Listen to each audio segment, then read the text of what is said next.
Қазақ дәстүріндегі жетісі, қырқысы дегеннің мәніне, дәстүріміздің мағынасын біле жүрейік, өзгелермен де бөлісейік. Қазақ дәстүрінде мұсылман адам баласы бұл дүниеден о дүниеге қайтып, жаназасы өткен соң, біршама уақыттан кейінгі жетісі және қырқы деп аталып ас берілетін жиын өтеді. Мұның мағынасы не? Әркім әртүрлі пайымдап, білімге сүйінбей, мән мағынасын толық білмей, әйтеуір үлкендерден көргеніміз осы деп жасап келуде. Ал бұл дәстүрдің өзіндік ерекше керемет мағынасы бар. Қазіргі қазақ мұсылмандары мен орыстың отарлау саясатына дейінгі мұсылмандардың айырмашылығы жер мен көктей. Ол кездегі әр қазақ төтеше біліп, Құранда оқи білген. Ал сол Құран сүрелерінің өзіндік өте үлкен қасиеті бар. Міне, жетісі және қырқы деген жиынның мән мағынасы осы сүрелермен тікелей байланысты. Атап айтар болсақ, Құранда Мүлік деген сүре бар. Хадисте Мүлік сүресін оқыған адам қабір азабын көрмейтіндігі жайлы айтылған. Әрі әр сүренің жеке хатымы, яғни бастан аяқ оқылу тәртібі бар.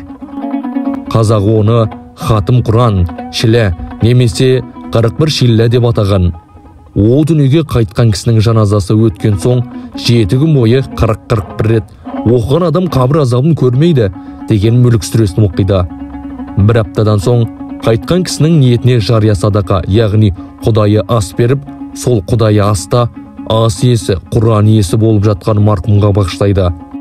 Соның себебімен марқұм қабір азабын көрмейді, есеп қисабы жеңіл болады. Ал қырқы деп аталатын жиында дәл осы секілді. Бірақ жаназа өткен күннен кейін немесе жетісі өткеннен кейін 1 ай немесе 40 күннің ішінде қасиетті Құран кәрім кітабын бастан аяқ оқып шығады.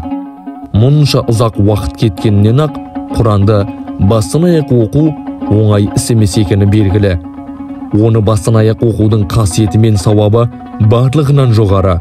Соның себебімен марқұмның қабірі нұрға толып, қабірі жәннат бақшалар болады. Хатым Құрандың қасиеті тілге тиек ететіндей оңай емес, бірақ барынша түсіндіруге тырысамыз. Бұны қазақта хатым Құран дейді. Оны оқып біткен соң тағы да марқұмның ниетіне ас беріліп, астан соң хатым Құранды марқұмның рухына бағыштайды. Хатым Құранды 40 күн бойы оқыған кісіге қазақ бір қой шамасында сыйақы берген. Бірақ оқыған кісі Құранын міндетсініп ақы сұрамауы керек. Ал оқытқан кісі де оған кісінің 1 ай 40 күндік еңбегін бағалап құрбыс шығармау керек. Міне, құрметті көрермен, біздің жетісі және қырқы деген дәстүріміздің мағынасы осыда жатыр. Мұны бір білсе, бір білмес.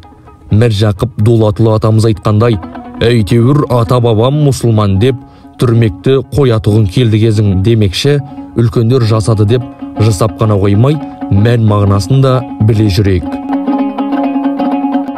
Сіздермен бірге болған ғибратты оқиғалар арнасы. Видеоларымызды толық көріп, басқалармен бөлісіп, арнаға міндетті түрде тіркеліңіздер.